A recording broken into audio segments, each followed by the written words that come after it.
Biz Kariyev ismindagi Tatar Davlat yosh tomoshachi teatrining Sunnatchi Bobay spektakli premyerasına bag'ishlangan matbuot konferensiyasına jyылдык. Men qonaqlarimizni taqdim etəm. Kariyev ismindagi teatr direktori Luiza Sharova, teatrning bosh rejissyori Renat Ayupov, Kamal teatri aktyori Asqar Shakirov ham Kariyev teatri aktyori Isaf Najipov. Шулай ук мында ижад төркеме дә бар. Алар хакында Луиза таныштырып китәр.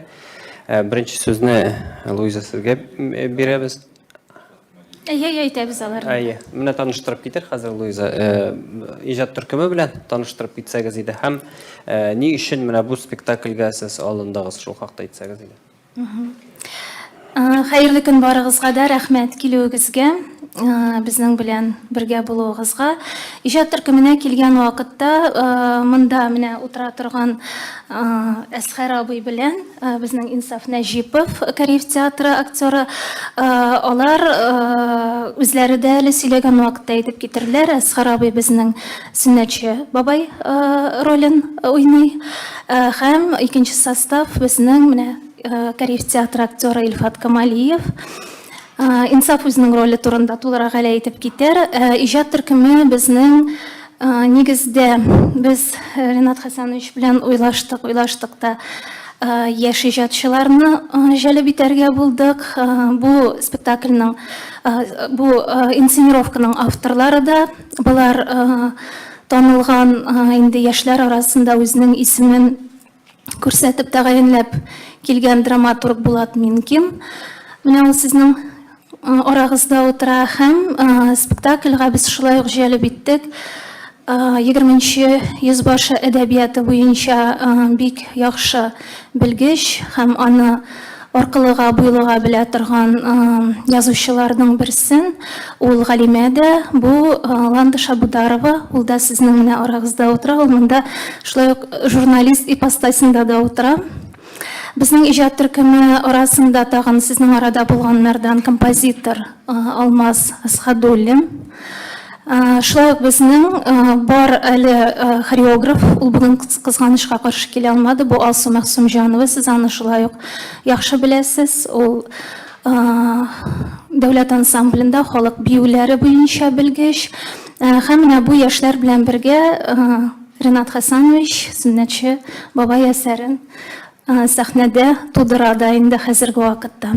Ни өчен бу әсәргә алынуыбыз турында әйткәндә, монда Ренат Хәсәнович сезгә нигезлерәк итеп сөйләп үтәрсез. Мин театрга килгән вакытта бу инде репертуарга тәгаенләнгән булырга тиешле спектакль иде һәм Ренат Хәсәновичның бу еллар буе хыялланган, сәхнәгә чыгарырга теләгән әсәрләреннән берсе иде. Һәм менә бүгенге хәзерге менә бу яшь авторлар аны бер генә әсәргә нигезләнмичә, бер юлы Гаяз Исхакыйның 5 хикәясен алып, аларны үзара укмаштырып, шундый эксперимент ясадылар һәм менә бүгенге көндә Ренат Хәсәнович аңа баштан аяк күмелеп сәхнәгә әзерли. Ренат Хәсәнович, сезгә сорау менә берничә әсәр дип әйтелде. Шул әсәрләрне атап китсәгез иде һәм бу әсәрне сәхнәгә кую ни дәрәҗәдә авыр булды? Кем инсценировканы әйттеләр? Менә ни дәрәҗәдә нинди катлаулыклары булды? Нинди үзенчәлекләре яки киресенчә? Менә бу иҗат хәерле көннәр барыгызга да. Иҗат төркеме тагын безнең бер кеше әйтелми калды. Бу спектакльнең сценографы, рәссамы Булат Гыйльванов. Гыйльванов беләсез.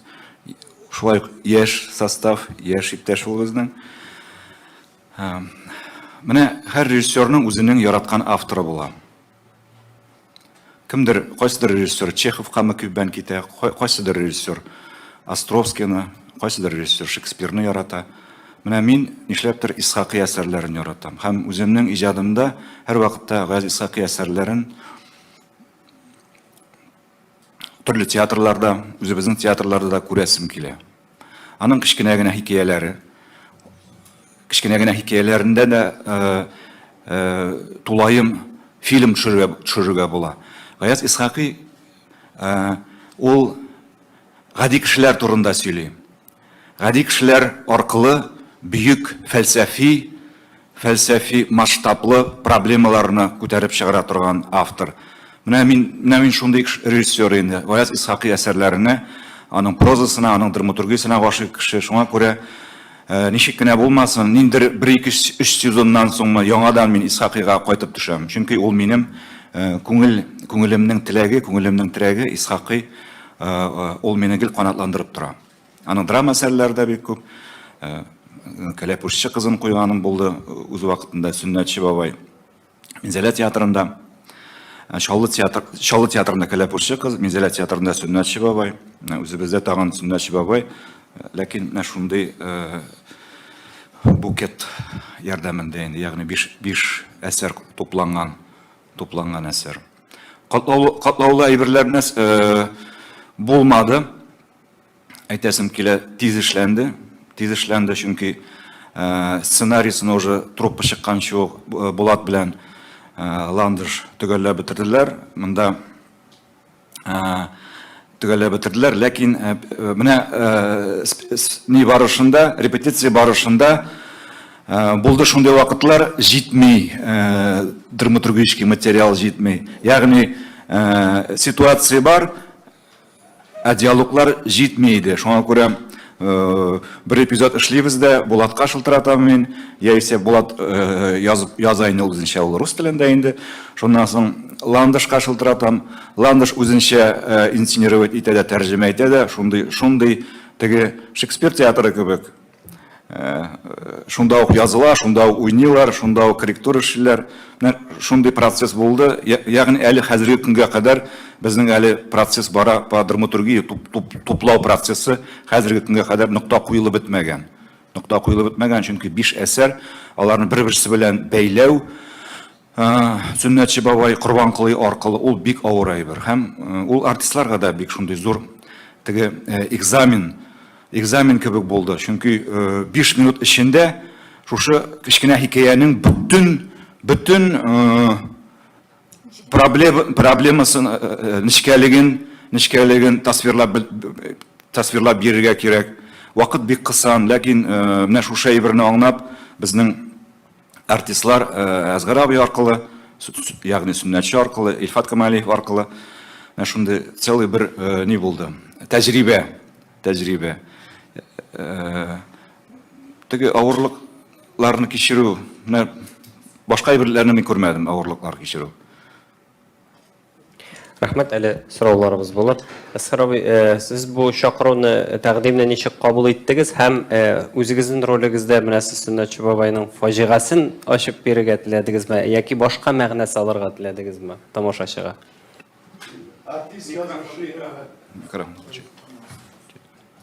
Артист язмышы бик кызык бит ул.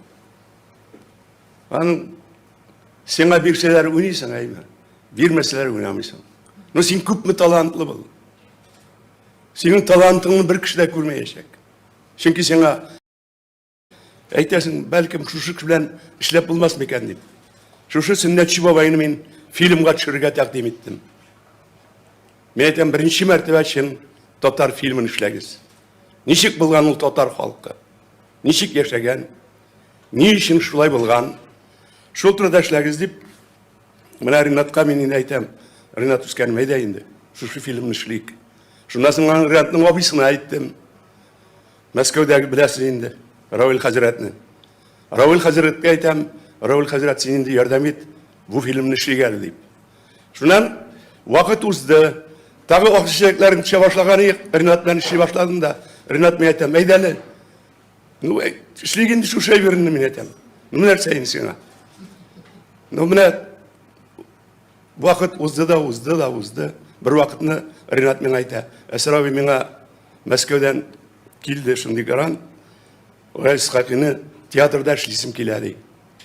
Әгәр инде теләгең булса, кил, әйдә, бергә эшләрбез ди.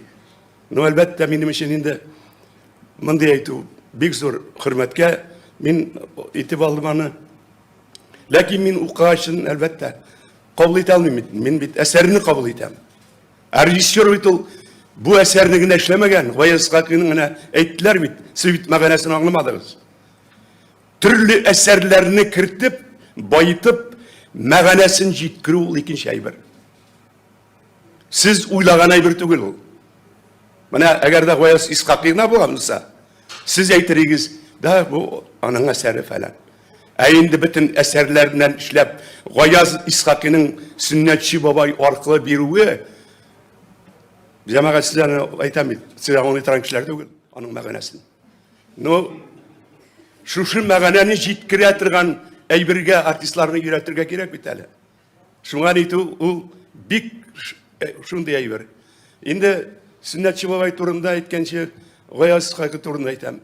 Чөнки мин аның бөтен әсәрләрен яздым радиога. Һәм татарчага эшләттердем. Ни өчен? Чөнки сез укыганда аңламыйсыз аны. Сезнеңчә яңгырамый ул, менә бүгенге телдәге күк. Ул икенче төрле яңгырый. Шуңа күрә аларның өстенә үз хәрефләрем белән үзләрен төзәтеп, мин аларны яздым. Менә шунда язганда инде мин аңладым. Кем булган ул Гаяз Исхакый? Әгәр дә Гаяз Исхакыйны укыган булсалар, безнең язучылар, алар бер башка үстен булалар иде. Бер башка талантлы булалар иде. Социалистик реализмнан түгел, әдәбиятның биеклегеннән, үсешнең. Социалистик реализм дигән сүз бит ул шушы системаны исбат итү өчен эшләү, аның биеклеген ачырга тырышу.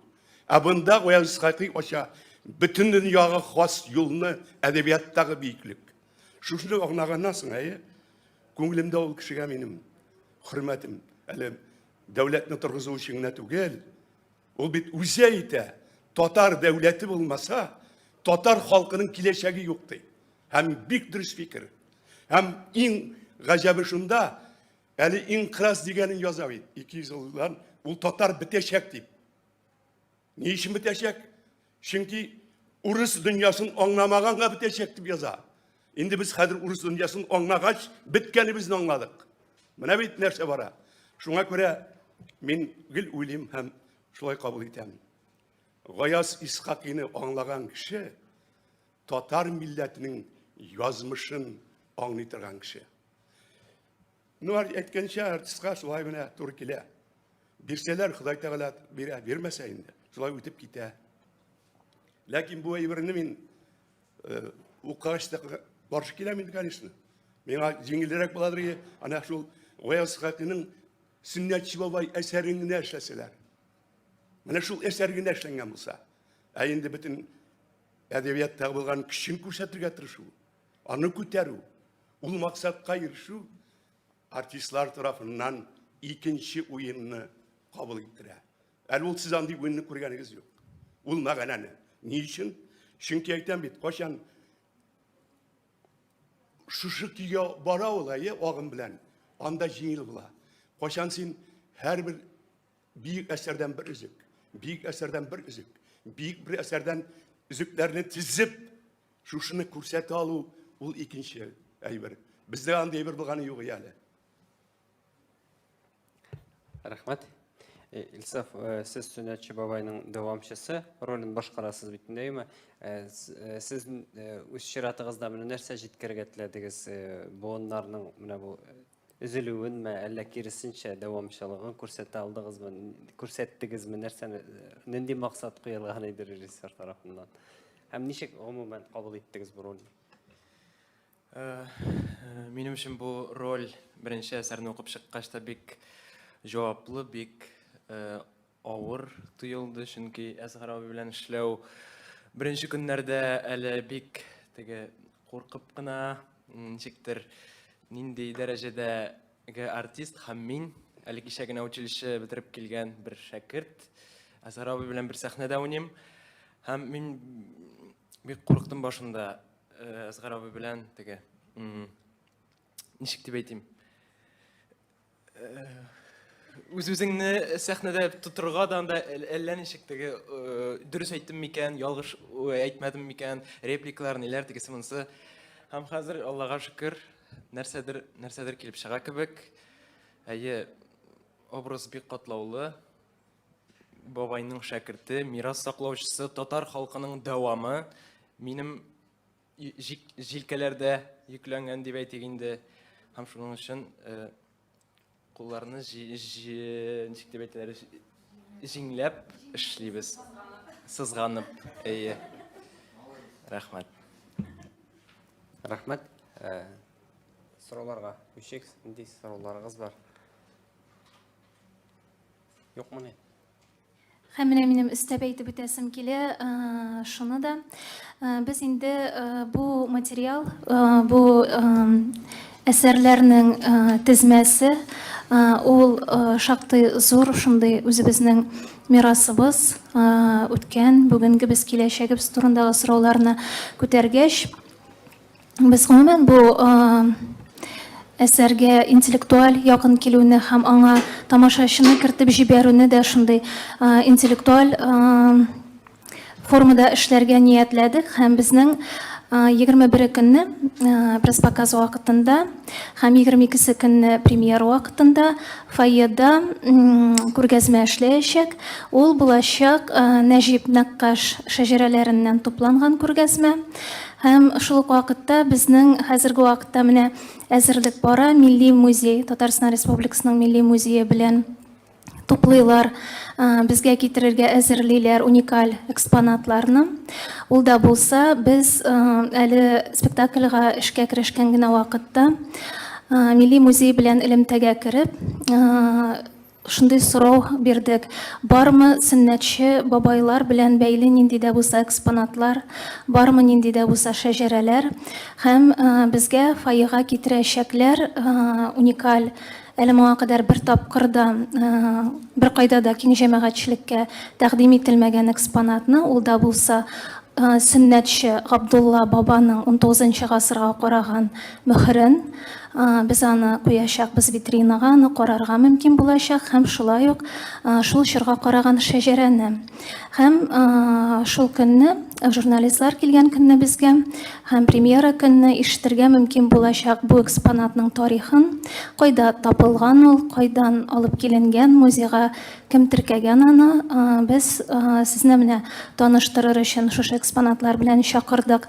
Милли музейның музей экспонатларын теркәү һәм саклау буенча генераль директор урынбасарын, сезгә ул бик тә таныш кеше Лилия Илевна Саттарова.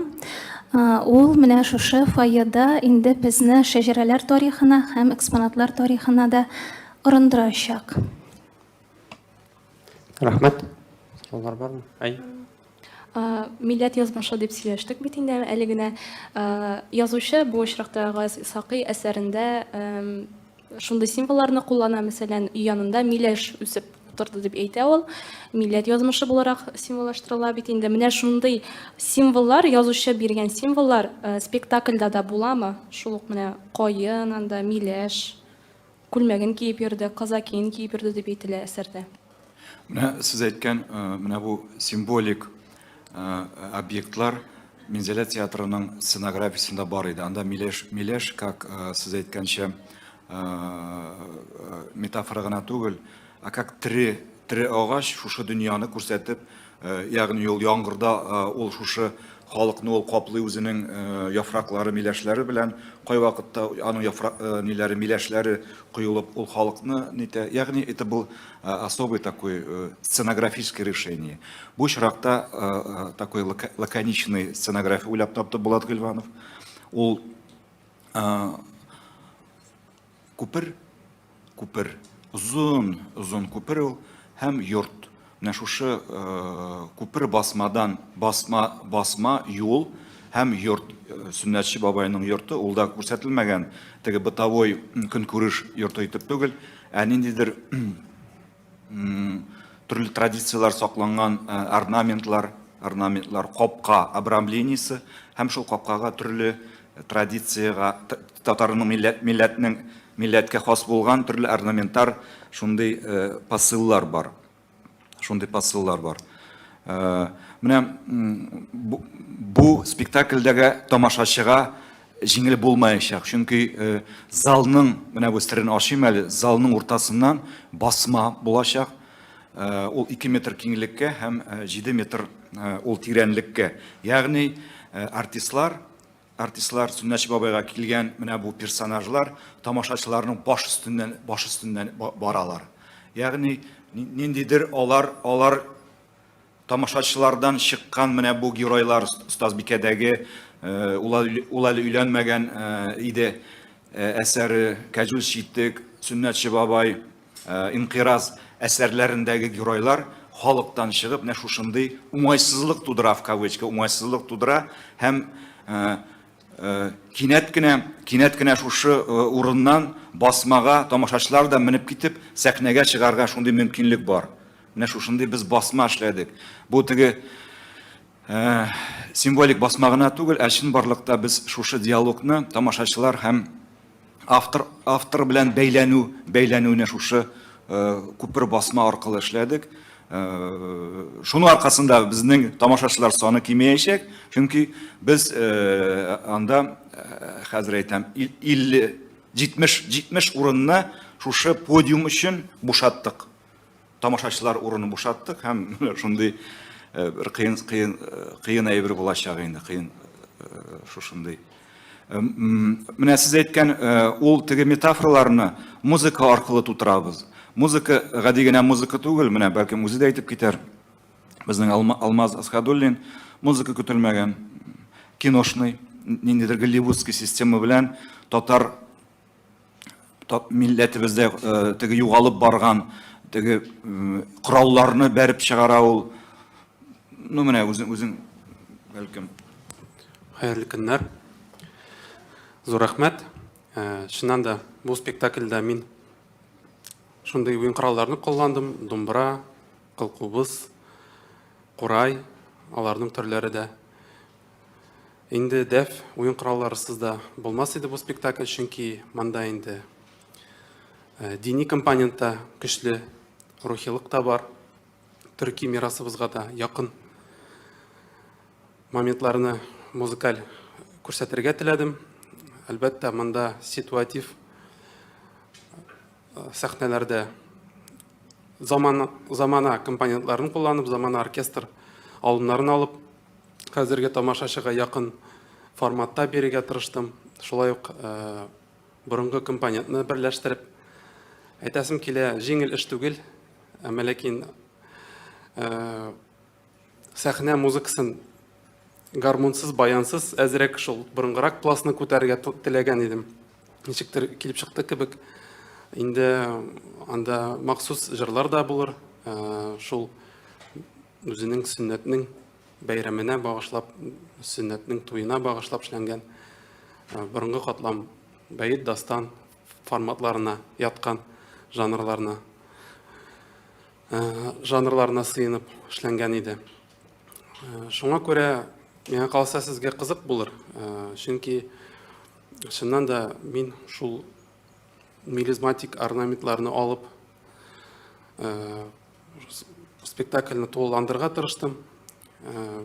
Кайбер кешеләргә сораулар тудырыр инде, чөнки аутентетик татар музыкаль мәдәниятен тыңлап үскән кешеләр күп түгел. Күпсенчә без шул баян гармон музыкасын тыңлап үстек, чөнки аңа 100 генә ел булса да, мин күбрәк шул урта гасырның соңгы этаплары 16-нчы, 17-нче, 18-нче гасыр музыкаль катламына яткан идем. Әлбәттә, монда думбра, танбур кебек, дәф кебек уен кораллары кулланылган. Танбурларны инде суфилар кулланган, уйнаганнар. Суфилар шул кичкенә шундый орденнары булган, Нақшбанди тарикатлары, дәф һәм зикр кылганнар. Аларны инде Таҗетдин Ялчыгул да язып ала. Бу уен кораллары турында шулай ук Мәрҗани хәзрәтебез дә язып алган иде. Һәм инде аларны кулланмыйча, менә бу борынгы сөннәт традициясын, сөннәт туй форматларында, ничек шарык илләрендә кулланалар. Аларны без шул сөннәт туен үзебез актив уздырмасак та инде бүген. Мин аларны элек ничегрәк булган микән дип, шул уен коралларын кулланып ясарга тырыштым. Гомумән үземә бу зур тәҗрибә.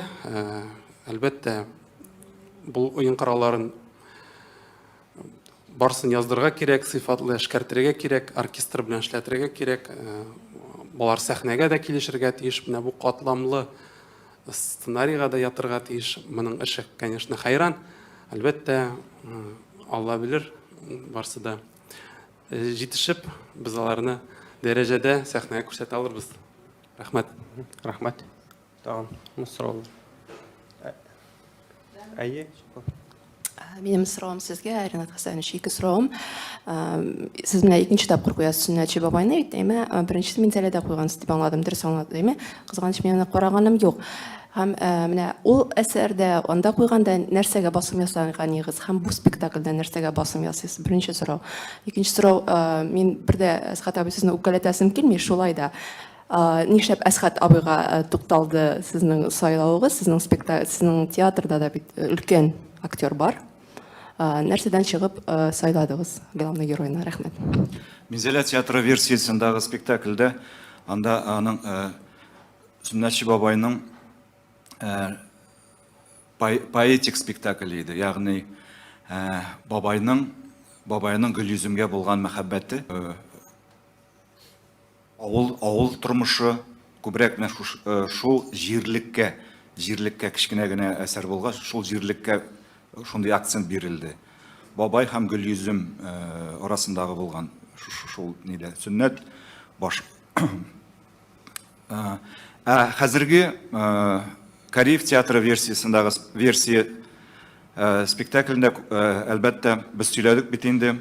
Монда Гаяз Исхакый, ягъни Сүннәтче бабай Курбанколый герой гына түгел, ул автор. Это авторский. Бу очракта Әзгар абый шулай түгел башкара, монда ул персонаж гына түгел, Әзгар абыйның как милләтпәрвәр көчле гражданлык позициясы нык булган шундый шәхес, артист Исхакый автор аркылы алып бара. Исхакый как автор, Курбанколый һәм бу ситуация ул ярдәмчел генә әйбер. Шул позиция. Бу очракта без хәзерге җәмгыятьтән вазгыятны искә алып, аның сәяси ягын күбрәк. Чөнки хәзерге вакытта Курбанколый өчен һәр юлдан азган, юлдан адашкан һәр кеше дә аның үз баласы итеп кабул итә һәм ул аңа ярдәм итәргә тырыша, канат куя, үзенең улы мәхәббәте белән уларны ничектер теге кирәкле юлга этәрә торган шундый шәхес Аксакал, ил баба, ил агасы кебек иттереп, менә шушындый зур масштабный линиядә алып барылды. Ни өчен? Позиция үзгәрелде. Димәк, безнең позиция, минем позиция үзгәргәнгә күрә, монда көчле сәяси шундый акция кирәк иде. Әзгар абыйны без беләбез, ул үзенчәлекле артист, ләкин ул аның гражданлык позициясе милләткә карата, үзебезнең телебезгә карата, аның көчле нык позициясе бар. Ул шушы көчен мин шушы Курбанколый персонажына берләштердем һәм ул көтелмәгән спектакль булачак. Монда Курбанколый бөтенләй юк, ә монда автор сөйләшә. Автор сөйләшә тамашачылар белән. 100 ел элек булган проблемалар, Исхакый язган проблемалар хәзерге көндә дә актуаль. Һәм бу актуальностьны Әзгар абый көчле итеп башкара белә. Шуңа күрә мин Әзгар абыйга конкретно бу спектакльне куярга алындым. Башка кешегә түгел, Гали Петровичка да түгел, Вали Галиевичка да түгел, именно Әзгар Шакиров булган чиракта. Ни өчен Илфат Камалиев безнең? Илфат шулай Татарстанның халык артисты, шәп беләсез. Аның багажында күп кенә шундый комический персонажлар, күбрәк шундый герой-любовник. Миңа бит Әзгар абый типындарак шундый артистны тәрбияләргә кирәкме? Аны кем эшли ала? Кем эшли ала? Әлбәттә, Әзгар абыйның ярдәме белән. Ягъни шундый бийек артист, шушы бер рольгә куеп, алар бер-берсеннән өйрәнәләр. Миңа да, минем труппага да Әзгар абый статусындагы көчле артист кирәк. Бу көчне, бу энергетиканы кем бирә? Әлбәттә, Әзгар абый. Шуңа күрә миңа бу спектакль эчендәге, сюжет эчендәге преемственность кына түгел, ә театр эчендәге, ягъни бер Улпат театр, Камал театрының психологик юнәлештә эшләгән Щепкинчылар буынында булган психологик актерлык осталыгы безнең театрга да күчү кирәк иде. Безнең театрга да. һәм бу очракта аны Илфат Камалиев та үзенә сеңдерде, менә яшь артистлар да сеңдерде. Нәтиҗәдә шундый бик кызыклы тәҗрибә туды. Ул тәҗрибә, диалог туды. Һәм бу кирәкле әйбер иде. Монда мин шушы сфер задача дигән әйбер бар. Мин шушы әйберләрендә күздә тоттым. Ни өчен Әзгарабый кирәк иде? Ни өчен Әзгарабый как шәхес буларак? Әзгарабый понятно, ләкин актерның тәҗрибәсе шул кадәр нык, көчле, ул вирус безгә кирде инде хәзер. Ул яхшы актерлык, психологический, актерский, русский психологический школа, ул безгә нык кирде. Һәм мин шуңа нык куанам. Илфатның менә үсешенә, чөнки ул хәзер драматик рухта да хәзер аның көчле ниләре килеп чыга башлады. Яшьләр Әзгарабийның шушы уйнау манерасына кызыгып, зур менә шушы ай ярым эшләгәндә тәҗрибә алдылар. Бу минем өчен бик кирәкле әйбер иде. Пьеса өчен генә түгел, ә театр өчен кирәкле тәҗрибә иде. Әйе, без лабораториялар дип лаф корабыз, менә бу лаборатория, менә бу артистка шәп ни бирә, фәлән бирә, тегенди нәрсәләр, экспериментлар.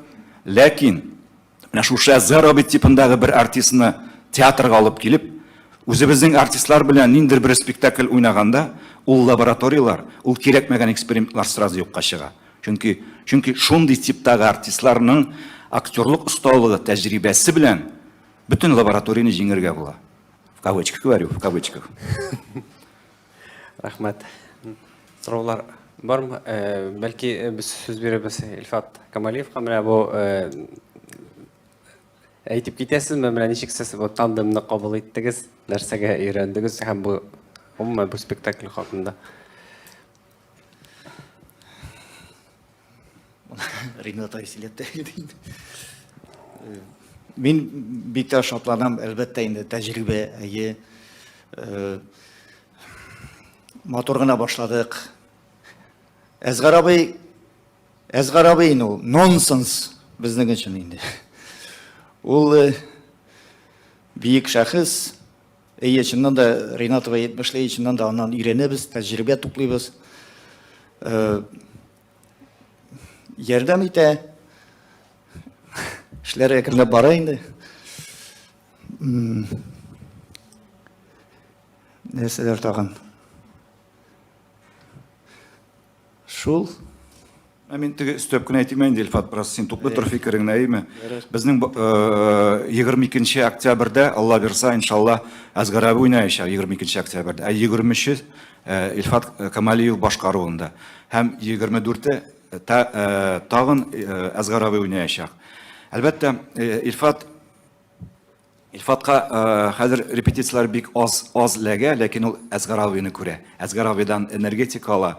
Һәм ул үзенең ниләрен, байлыкларын уже әзерләп миңа күрсәтә башлады Әзгарабый булмаган вакыт. Әзгарабый булган вакытта тыя үзенең бөтен уйлап тапкан приемнарын, актерлык приемнарын. Әйтәсем килә, структура бер, схема спектакльнең, ләкин ике спектакль дөньяга туачак. Ике спектакль. Әзгарабый версиясе һәм Илфат Камалиев версиясе. Илфат версиясендә ул җиңел әлмәндәр, ул тиз ишеп йөри торган, ул халыкка булган әйберен соңгыштанында чыгарып бирә торган шушындый илаһи бер карт. Илаһи бик җиңелчән ишеп йөри торган җиңел шундый теге мәгънәви яктан, аның шундый вариантта җиңел ул тиз күтәрелүчән. Әзгарабыйның масштаблы, Әзгарабыйның башка, аның тирәнлеге, менә шундый ике спектакль. Ләкин структура бер, мәгънәви яктан ул бер юнәлеш булачак, чөнки ике калибрдагы артистның энергетикасына корылган ике төрле спектакль булачак. Алла бирсә. Рәхмәт. Сораулар бармы? Менә Пишадагы кичү сүзләрен жанрны, бу жанрның атамасын эзләдек инде без. Мелодрама дисәм, мелодрама түгел бу. Драма дип әйтеп булмый, чөнки анда Корбан Кулый үлемен күрсәтмибез, без ул ниндидер биеклеккә китә, аклыкка, паклыкка китеп бара. Безгә ниндидер жанрын табырга кирәк иде. Кичү, сәфәр кичү. Ягъни бабай шушы бу тормыштан икенче тормышка сәфәр кичү өчен ул зур эшләр башкара. зур эшләр башкара, күңел халәтеннән һәм милләтнең яшәешенә ул бик күп теге хәләл эшләр башкарып, кичү, менә мин русча әйтсәк, вот это такой, шулай дип үзебезчә шундый жанр уйлап тап, кичү жанр. Мелодрама да түгел, трагедия да түгел, драма да түгел, кичү. Чөнки спектакльнең манерасы да шундый, ниндидер юл агымы, ниндидер кичү кирәк, бер халәттән икенче халәтне табу кирәк, бер иптәшне икенче якка күчерергә кирәк. Ягъни менә адашкан бу Шәмси манда остазбикәләрме, кәләпүрче кызлар, камерләрме, аларны ничектер бер халәттән икенченегә күчерергә кирәк. Кем шөгыльләнә? Бабай шөгыльләнә. Беркем түгел. Менә шундый кешеләр аз. Һәм бу кичүне бары тик шушы бабай гына эшли. Кичү дигәндә ул миңа калса тагын әле һәр шәхеснең, һәр кешенең үзе аша кичүе дә күздә тотыла монда. Һәм ул киңрәк масштабта безнең җәмгыять каршында, кешелек каршында, үз намусыбыз каршында һәм үзебезнең эчке кичерешләребез, нәрсәнедер көтүләребез, нәрсәдәндер ваз кичүләр аша да кешенең шәхесе нәкъ менә кешелек язмышы белән һәм кыдраты белән тоташу ноктасыдадыр. Шуңа кичүдә күздә тотыладыр дип күз алыйм. Мин менә бу жанр форматына килгән вакытта һәм әлбәттә инде һәрбер куелган спектакль, һәрбер куелган сәхнәгә чыгарылган әсәр ул бит режиссер өчен дә, театр труппасы өчен дә һәм гомумән бөтен команда өчен дә үзенә күрә бер кичү. Шушы кичү аша без нәрсәләрнедер ныграк аңлыйбыз, нәрсәләрнедер без күбрәк уйымлыйбыз һәм ул нәкъ менә шул бик дөрес тәгаенләнгән сүз булып тоела миңа. Рәхмәт. Һәм спектакльгә керү QR-кодлар буенчамы? Ренат Хәсәнович әйтеп китте бит инде, ул алдан күрә биш итә.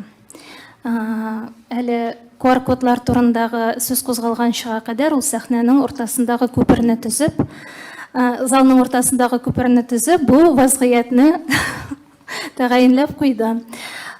Без 50% зал тулган очракта QR-кодлар таләп итмибез. Бу бер бездә генә түгел гомумән, бөтен җирдә дә шулай хәзерге вакытта. Һәм тамашачыны көтеп калабыз. Рәхмәт. Булат безнең сөйләми калды.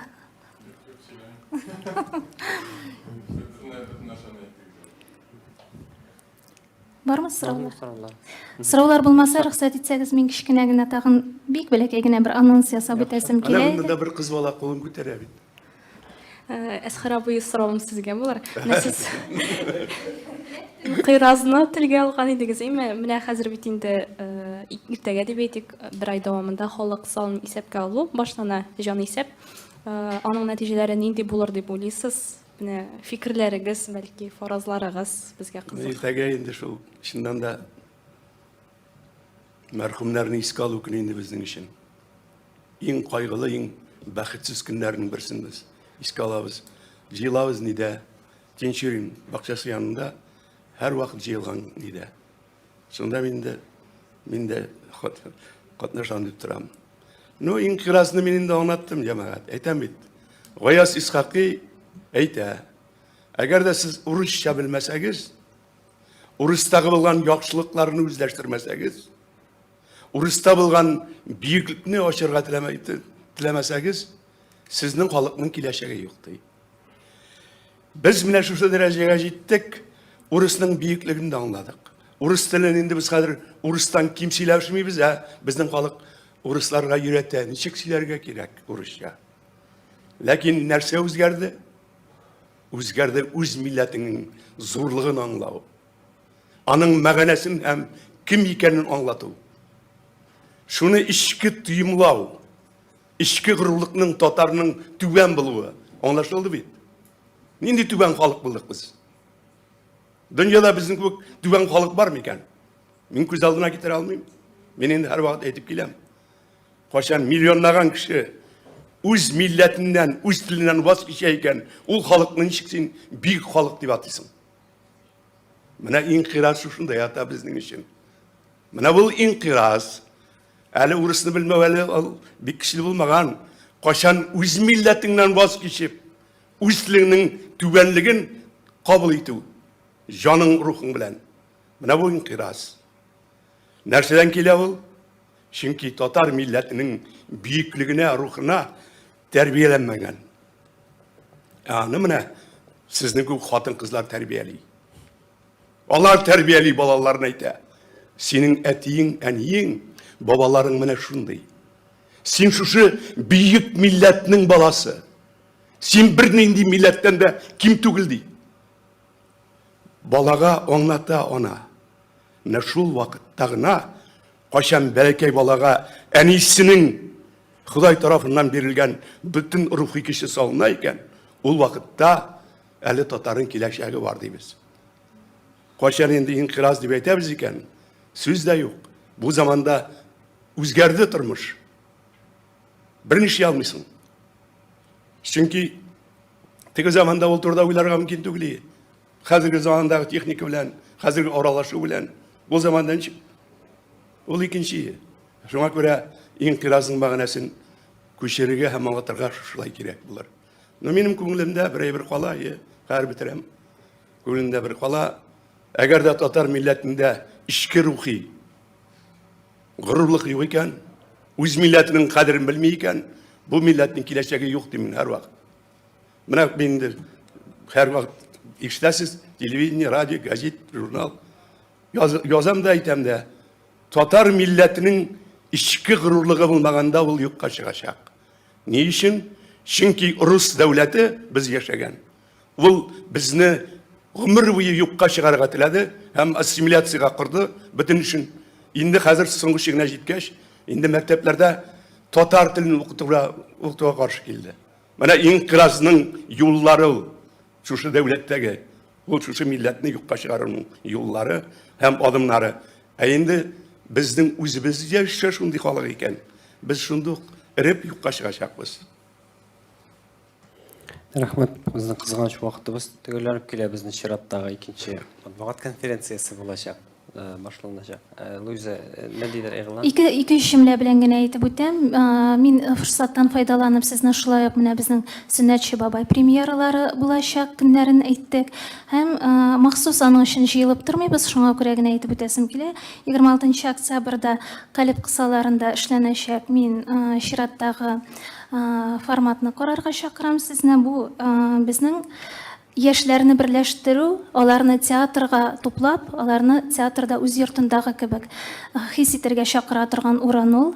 Монда Әминә Миндиярова, сезгә инде таныш булган яшь режиссер, 3 бүгенге көннең күренекле шундый позицияларга дәгъва итеп килә торган 3 авторын, прозаикларны, Айгөл Абдрахманова, Алина Бекмуллина, Райнур Агламетдинов иҗатлары буенча, проза әсәрләре буенча шундый фрагментлар театрның төрле урыннары буенча йөреп, аларның иҗатына күмелә торган шундый фрагментлар эшләде.